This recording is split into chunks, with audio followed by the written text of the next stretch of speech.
Hello భజన చేసేటువంటి పిల్లవాళ్ళకి వాళ్ళకి సపరేట్గా భోజనాలు ఏర్పాటు చేశారు.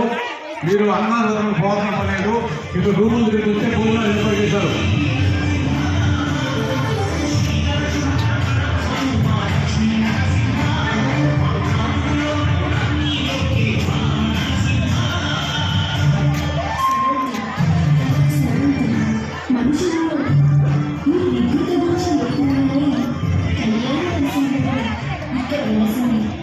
అందుకే అమ్మ యాదర్శి తపస్సు చేసింది.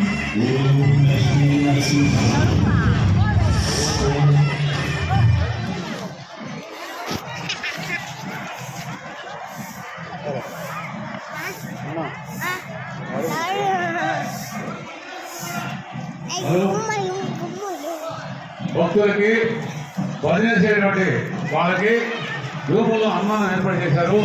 మీరు నేరుగా అక్కడ పోవాల్సిన పని లేదు. అన్న స్వరూపంలోకి ఈ రూములకు వస్తే భోజనం ఏర్పాటు చేశారు. ఇక్కడ రాండి, మీరు అక్కడ కూర్చొని పిల్లలు పోవకండి. అక్కడికి అన్నం చేశారు.